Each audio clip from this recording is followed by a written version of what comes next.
gobernantes de países del mundo, me da mucho gusto comunicarme con ustedes con motivo del 75 aniversario de la Organización de Naciones Unidas. Represento a un gran país, a México,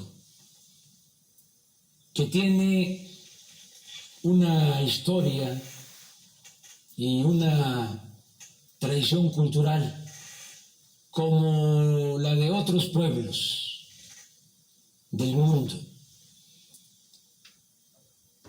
Podría aquí hablarles de las grandes civilizaciones que fueron parte de la fundación de lo que ahora es nuestro país, de las grandes culturas que florecieron en lo que hoy es México.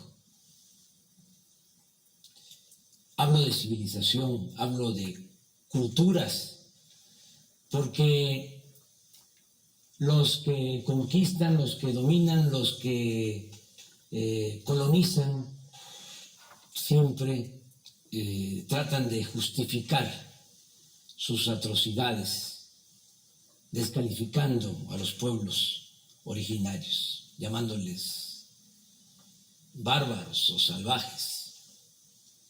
No es el caso de México, de nuestro pueblo, como tampoco de otros pueblos del mundo, dominados, conquistados, colonizados. Nosotros tenemos una extraordinaria historia, también de lucha por la libertad, por la justicia, por la igualdad, por la defensa de nuestra soberanía nacional. Hay tres grandes transformaciones en la historia de México. Primero, la independencia, cuando después de 300 años de ser colonia, obtuvimos nuestra independencia. Esta fue la primera transformación. A principios del siglo XIX, dos curas rebeldes, Miguel Hidalgo y Costilla y José María Morelos y Pavón, encabezaron un movimiento para que se lograra la independencia de México, y también un movimiento en favor de la justicia, porque fueron los primeros en proclamar la abolición de la esclavitud.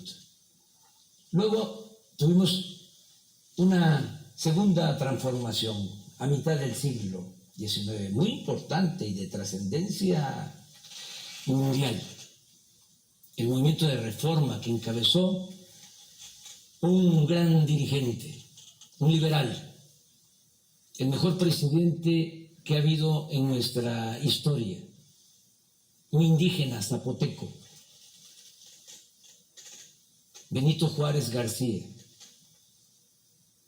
Se le conoció como el benemérito de las Américas.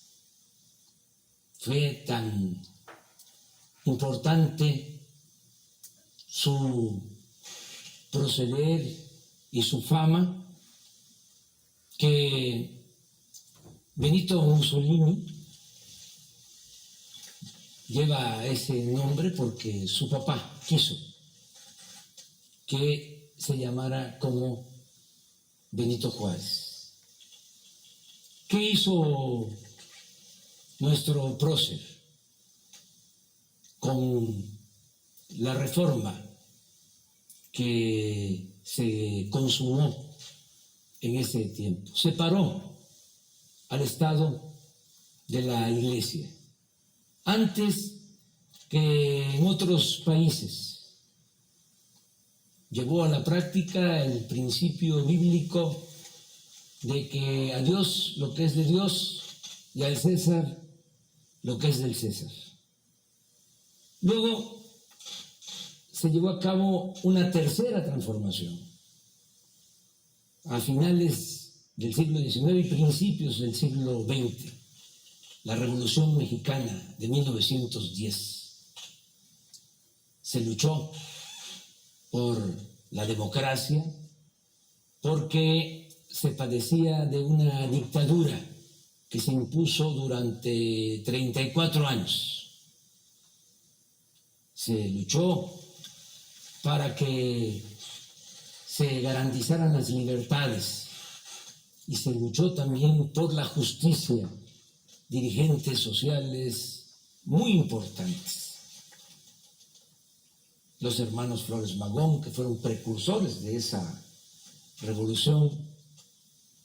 Desde luego, un hombre bueno, apóstol de la democracia, que fue asesinado cobardemente, Francisco I. Madero, y dirigentes sociales como Francisco Villa, un dirigente defensor de los campesinos, leal al pueblo, Emiliano Zapata.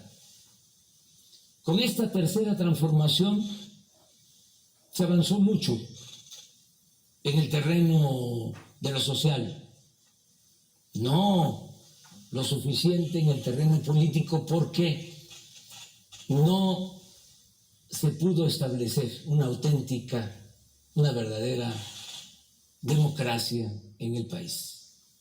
Después de la revolución se creó un partido único que dominó durante mucho tiempo y apenas ahora estamos dando los primeros pasos para que México sea un país auténticamente democrático.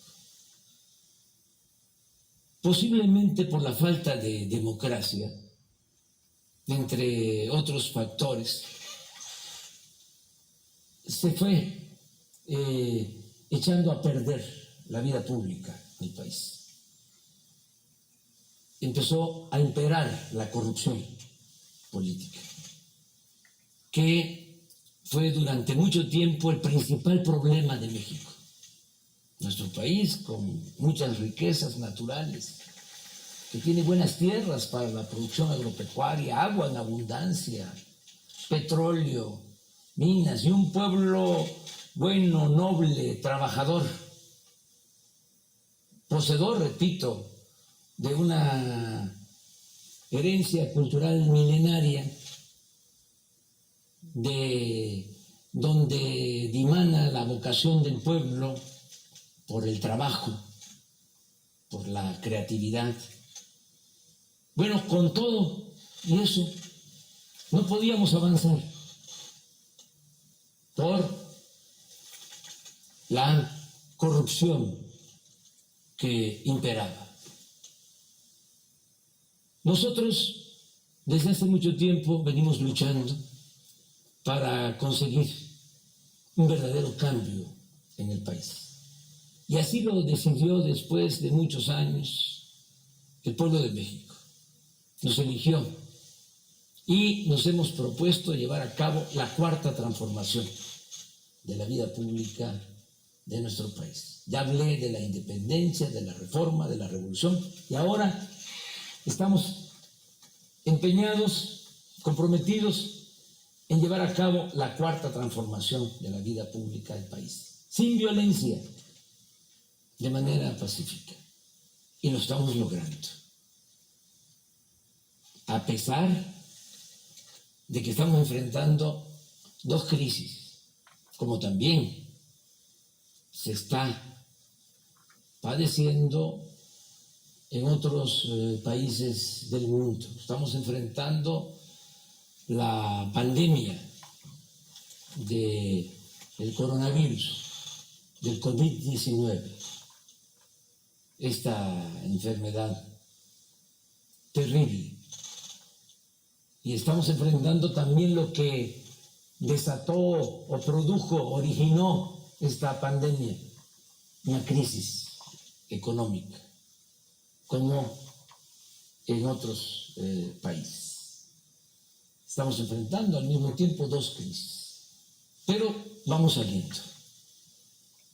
Estamos avanzando, enfrentando la pandemia. Hemos actuado con responsabilidad, nos han ayudado mucho los expertos, los científicos, los médicos, las enfermeras, los trabajadores de la salud, que se han entregado con humanismo a salvar vidas. Y vamos avanzando, va bajando, disminuyendo el efecto nocivo de la pandemia. Lo que más nos importa es salvar vidas. Se va avanzando. Y también en lo económico, porque no aplicamos la misma estrategia de siempre, de endeudar al país, de rescatar a los de arriba, con el sofisma de que si llueve fuerte arriba, gotea abajo, como si la riqueza fuese contagiosa. ¿Qué hicimos? Pues estamos apoyando abajo y de manera directa al pueblo. Es de abajo hacia arriba.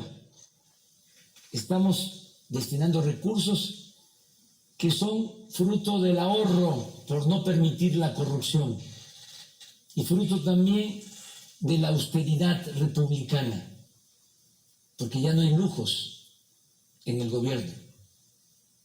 Les comento que había un avión presidencial, y existe todavía, pero está en venta, ya lo rifamos y todavía vamos a venderlo.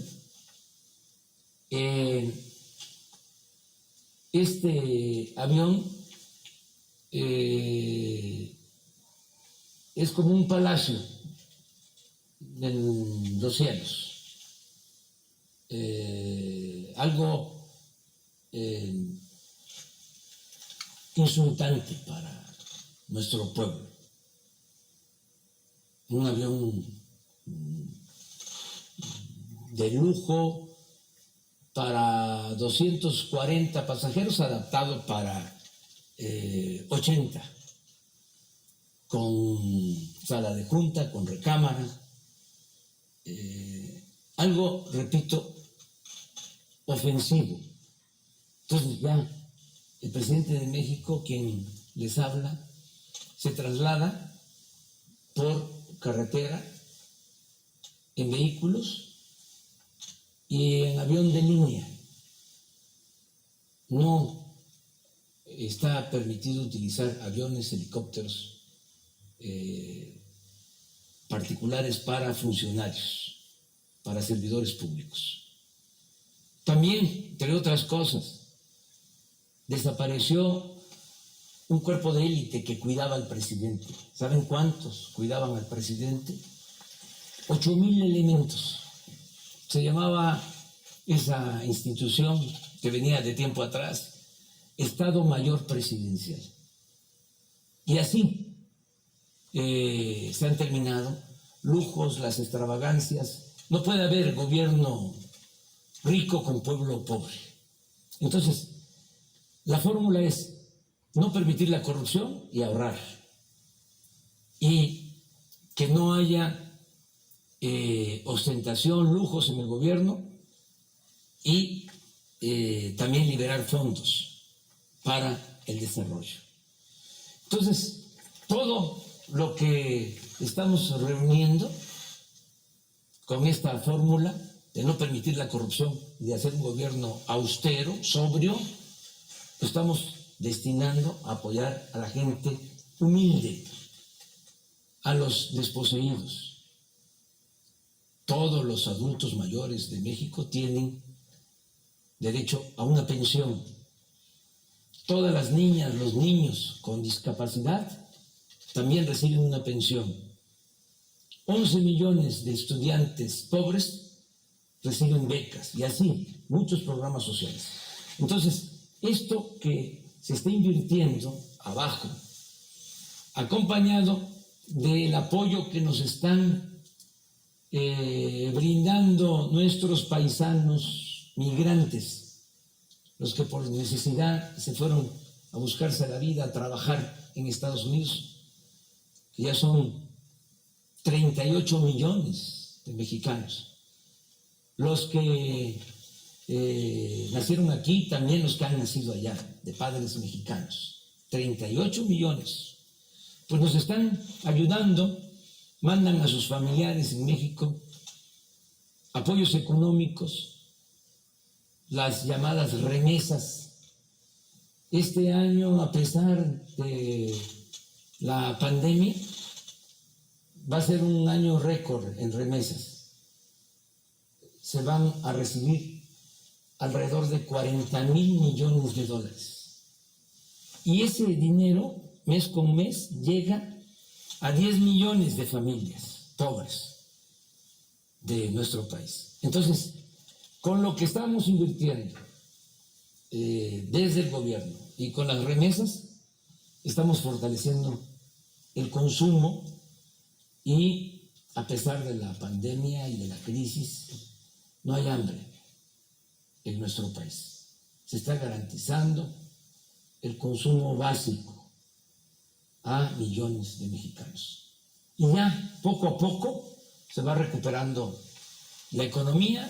Esto también se complementa con el hecho de que acabamos de firmar un acuerdo con Estados Unidos y Canadá, un tratado que ya entró en vigor, y esto significa que están llegando inversiones al país, se están instalando empresas y se están creando empleos para el bienestar de los mexicanos. Yo tengo mucha fe en el futuro de México, pero también tengo mucha fe en el futuro del mundo. Yo soy un creyente y mi credo es el de la fraternidad universal. Por eso yo les envío a todas, a todos, un abrazo desde la Ciudad de México, capital de nuestra República.